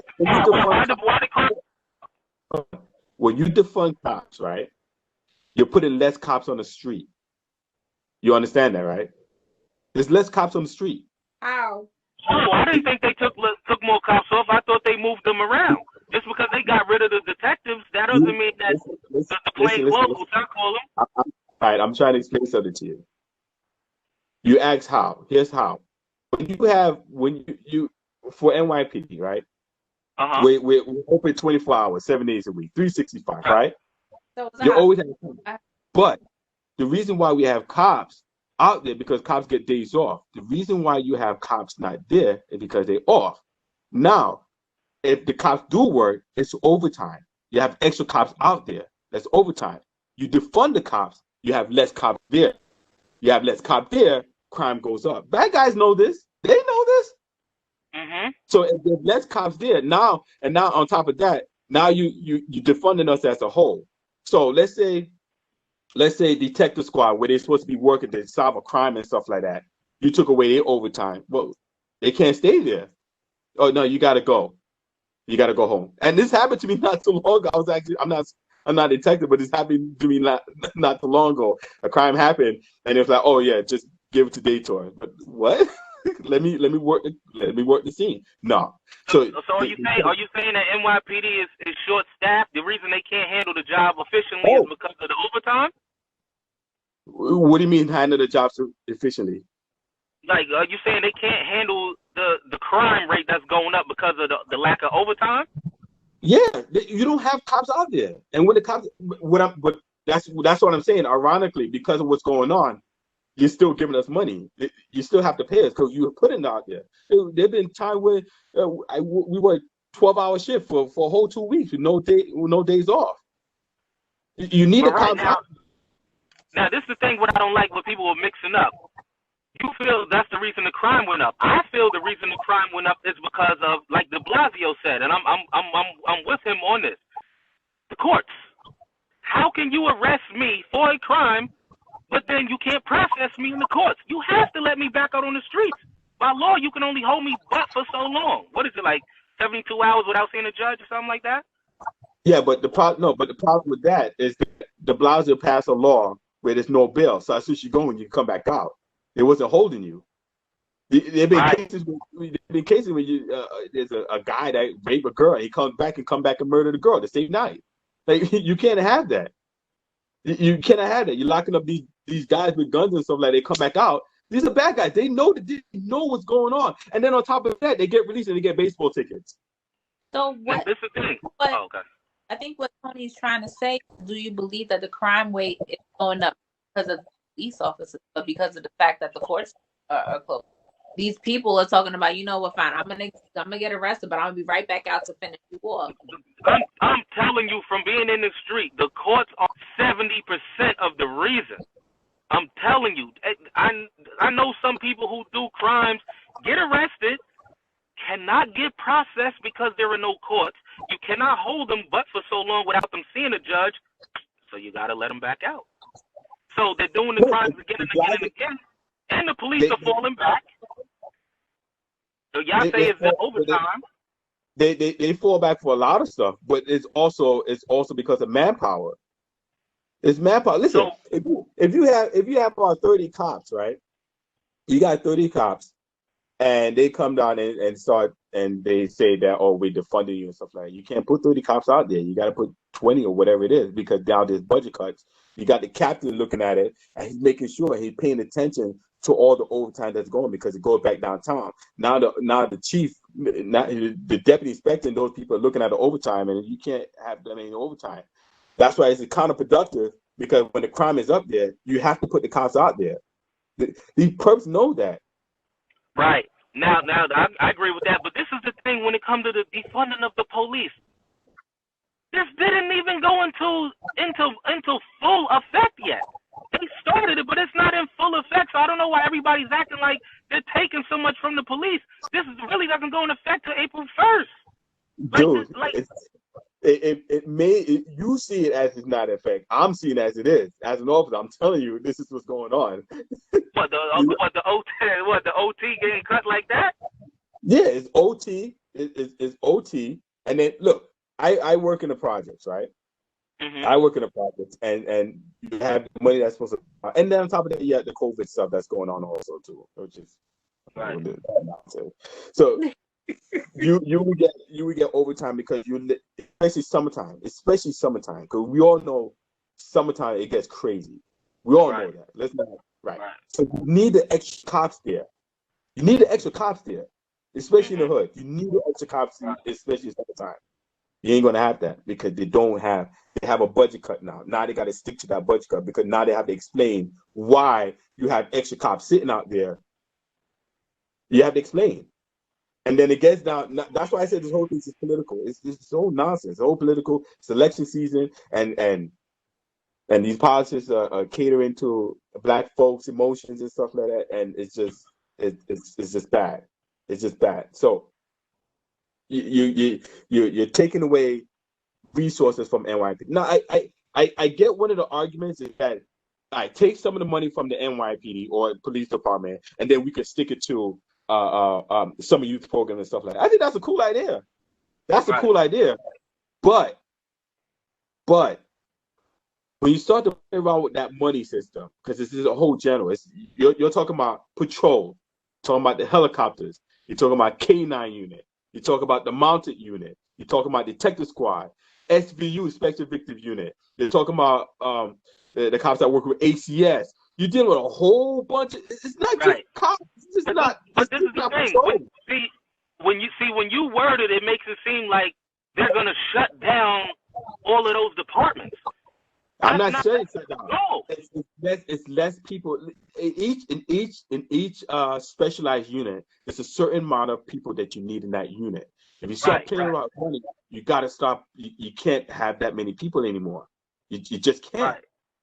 So if the hospital did it too, the hospital would be like, "Oh, we got to close down that section." Right. But this is the thing: if people have all of these complaints on officers, how else will we get them to follow these new rules if they work for us? If officers work for me and I don't feel safe, how else can I hurt an officer? So now, so you're talking as the vulnerable person there. You're talking about the person that is innocent, the innocent bystander, the one that's going to feel the most effect, the one that can't come out the house because the crime is up. That's who you're doing. That's what you're playing right now. Now you got the bad guys out there. And then you got some folks that wouldn't take the chance of going outside. Those are the ones that get hurt. because the bad guys are out there. And the bad guys know that the cops are not all over the place and they get to do whatever they have to do. It's like the freaking purge out here. I said this the other day. Everybody. It can get out of control. I'm not gonna lie, because like I said, I live in an area where it's crazy. Like you patrolling the bro. I live in Hunts Point, so I see police activity like every night, every single night. And now you got some of the politicians. Now you got some of the one that said, "Oh, defund the cops." Now they come back and say, "Hold on a second, hold on. Let's work out a deal." Like what? Right. I think it definitely needs to be cleared up. Because the funny thing is that law enforcement, when we heard it, we started laughing because we like, you guys have no idea what's going to happen. We know what's going to happen, and we laugh at y'all. We know exactly what's going to happen. Because y'all fall back. Because let's be real. I watch it. I see this. It's not about falling back. It's just we know what's going to happen when you start doing it. That's what he's trying to say. It's not them falling back, because I thought that they was falling back. I thought y'all, honestly, in my head, when they were talking about defunding the police officers, I was like, oh, okay, these officers is really trying to work their brain and they not trying to be around. But clearly, you're saying it's not that we can't be around. It's just that, it's part of it. It's part of it. Nobody to risk their job, risk their life. Put it like this. You keep saying that defunding. No police officer has been laid off, right? No early retirement has been pushed. The bottom line is that he's talking about the overtime, and they saying to take the money and put it to the things you talking about, like a summer youth program. Is that defunding doesn't mean you're gonna fire cops. As a matter of fact, de Blasio was actually talking about is firing essential workers not too long ago. He was saying that. Not too long. Private hospital, that ain't gonna come to me, but I heard that too. Every 6 months, you have a class that goes into the academy. They cancel those classes. So all those New York NYPD does have the most police officers. Period. Hold on a second. So every 6 months, January and July, you have a class that goes in, right? It could be less. It could be 500 people. 500 people applying to the job, but not 500 is going to graduate. They cancel that class. All those people that retired, because I'm pretty sure you guys heard about it. NYPD, these cops are just leaving. They're not even staying no longer. They're retiring. And then you got some of them that just vest out with just 5 years, and then some of them just leave and go to a different department, like in Florida or something like that, because they're not dealing with this nonsense, right? So they leave. Who's replacing those cops? They're never gonna staff NYPD to be understaffed. Is what I'm trying to say. I get it that it's affecting y'all because you were understanding before I was. NYPD is understaffed. That's what I was going to say. We've already been understaffed. NYPD is supposed to have 35,000 cops out there. We're not even close to that. They're not close to that. I feel like with all of that happening, because of the fact that, officers are retiring early, and then the concept of, police are bad and nobody wants to be a police, I definitely don't see them reaching that amount of numbers. I'm sorry to cut you off. Can I be honest about the police leaving, the police quitting? I could care less about the cops quitting because you can't use excessive force. Because that's mainly what it was all about. This is how the whole thing started. Like, I think everybody is losing focus on the actual topic of why are people protesting? Why are people saying defund the police? We were saying that they was using excessive force. So they're saying, so we can stop that. We're going to give their background. You can check it yourself. We're gonna reprimand them for doing certain things if they're found guilty of it. How can you challenge and fight that? To me, that is because I'm trying to explain to you that what they deem excessive force now wasn't excessive force before. Okay, so now that it is, remember, it's new rules every day. But even if that was okay with the new rules, but a new officer will have no choice but to follow those rules because that's all he's being taught. See, the old cops are taught in their old ways. They're stuck in their old ways. A new cop is going to follow whatever you tell him to follow. If you get a rookie, he's going to do what you tell him to do.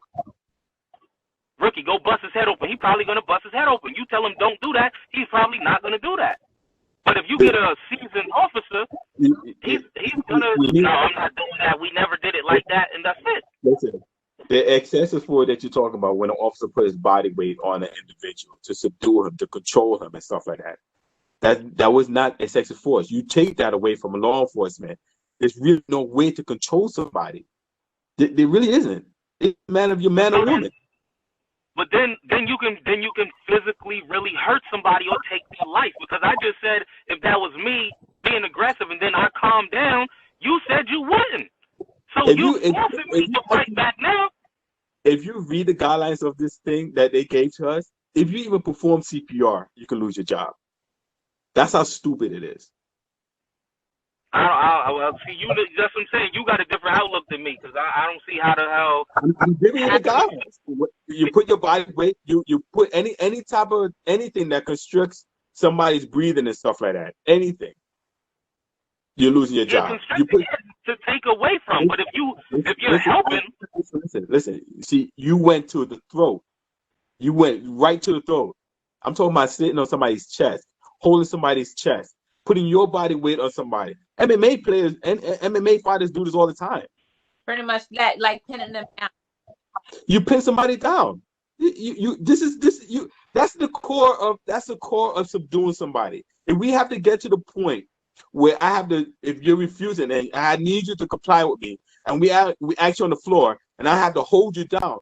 How do you hold somebody down if you're not even on their body? It's impossible. Impossible. But go try it. They're saying you can't do the chest. Can you hold them down on their back?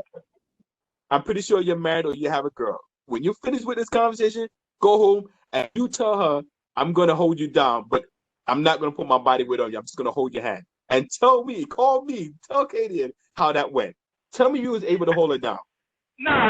We know that's impossible. But that's what I'm saying. They telling y'all can't even do that from their back? Because I understand the chest. It's so a whole. You can't lay them down face flat.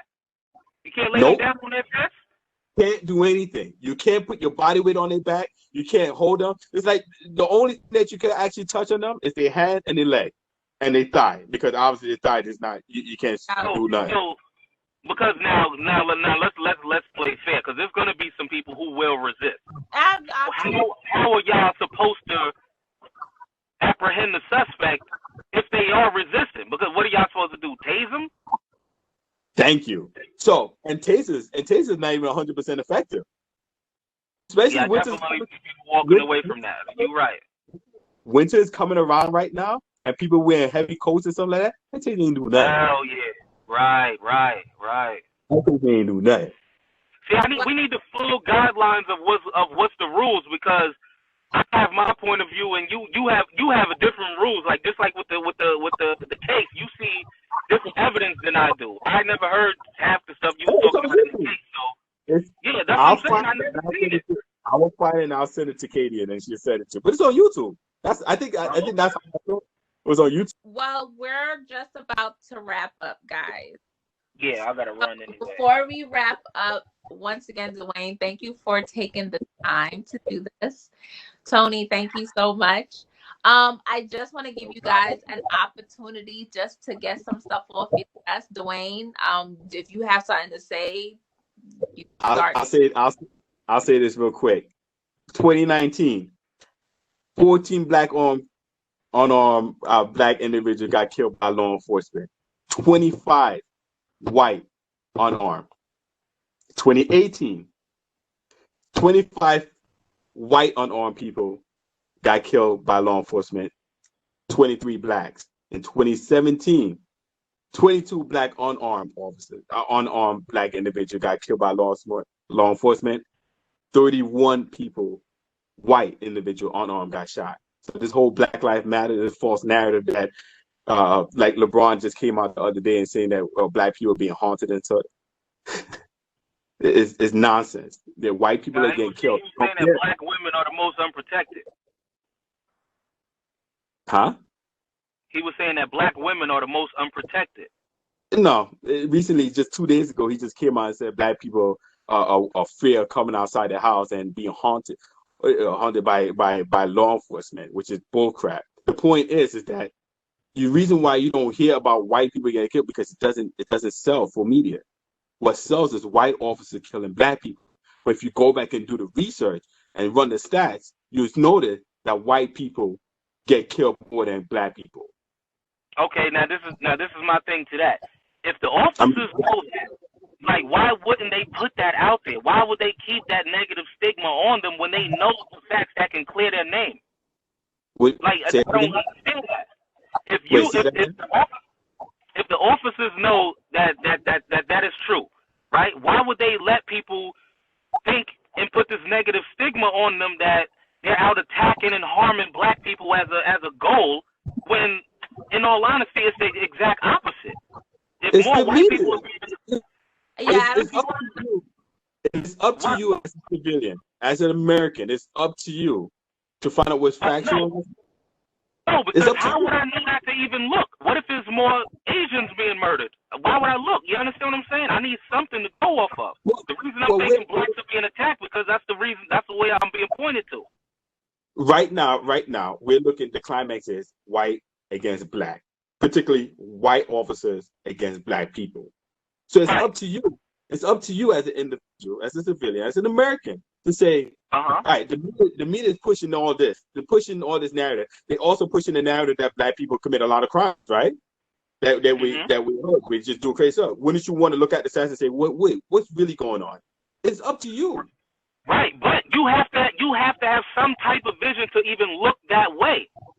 You understand what I'm saying? Like, why wouldn't I think? It's like this. Why wouldn't I want to check to see if more Muslims are being murdered? No one is saying anything about Muslims. You understand what I'm saying?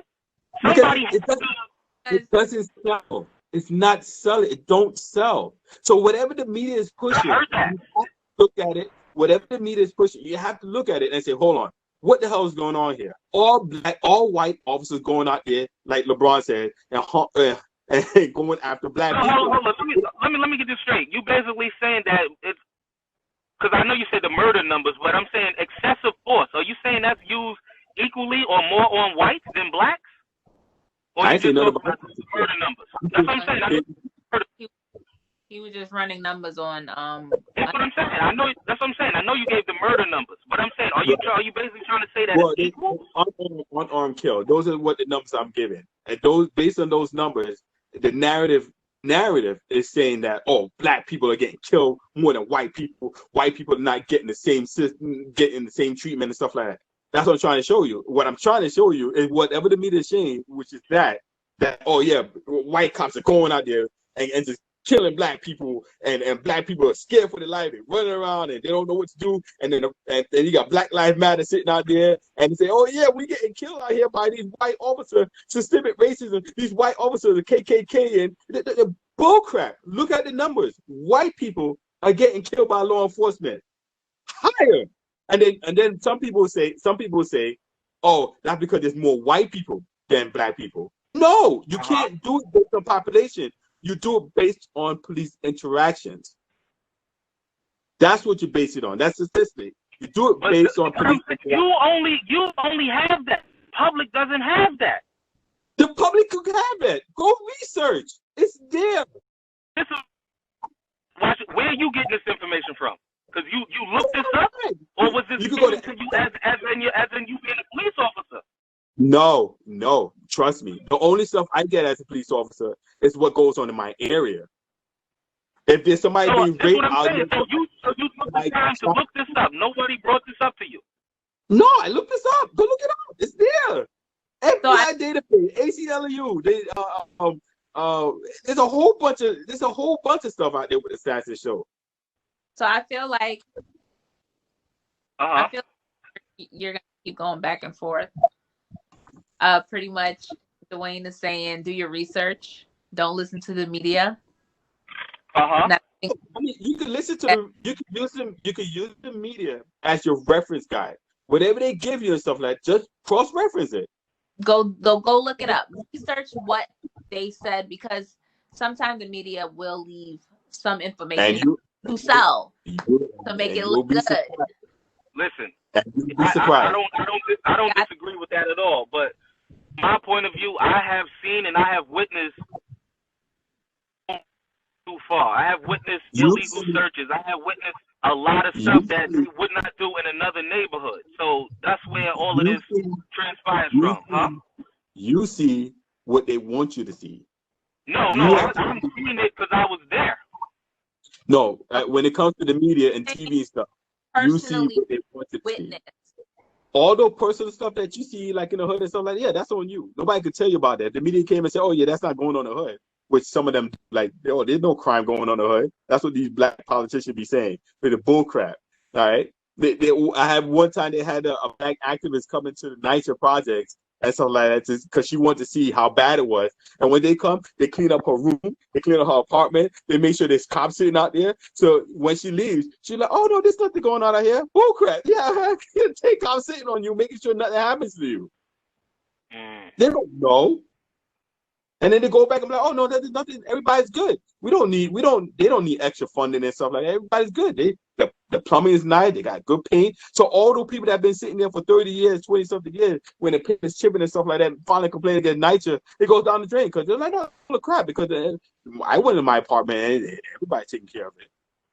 All right. So let me get this straight before I get up out of here. This is your hold on. Your last, get it off your chest because Dwayne got his chest. This is you getting it off your chest. Yeah, no, I'm good. I don't really have nothing to get off my chest. I just got one question and I'm done. Let's have a part two. After this, but this is the last segment, and then we are wrapping up. Do you feel there's anything that the police can work on to change for the better? Good. Reforming the police department. Like, honestly, yeah. I'm be honest with you. Honestly speaking, no. Listen, I respect it. You're an officer, so it's a little biased, but I get it. But here's why. No. Here's why. It's not being biased. Here's why. Because everything that comes up, we have training for it already. What else you want to teach on? There's really not much you can train us on. What, you're going to teach us how to shoot? You're going to put us on a range more often to teach us how to shoot? People have a problem with excessive force. It's the training that they give us. It's the training. Nah, hell no. You can deny it. I'm telling you something. And I'll tell you this: if there's excessive force, trust me. If you make that complaint, they investigate it, and if they investigate and find that guy guilty, that dude's losing his job or day. I guarantee you. I seen it. I seen cops use excessive force, and they get jammed up on it. So why do you feel everybody is ready to? Why do you feel all of the politicians are ready to defund the police? Like, why is De Blasio and Cuomo all for it if you guys are doing everything by the book? It's election year, my brother. Listen. No, because everybody been feeling like this. The violence made everything go into effect. Let's be clear. We've been protesting. We've been saying police. This is the first year you heard about police brutality. I wish I had more time, but if you look at election, we definitely got to continue this, though. We definitely got to continue. I'll tell you, and I'll just say this: it's election year, and the goal is to make sure that it looks so bad and looks so crazy that nobody votes for Trump. That's just how it is. Are you a Trump supporter? Yeah. Okay. All right. Okay. That explains a lot. Okay. Ain't nothing wrong with that. Okay. It doesn't explain nothing. It explains nothing. You know it explains a lot, but right this we're going to definitely continue this. I need to have part two because I want you to explain this.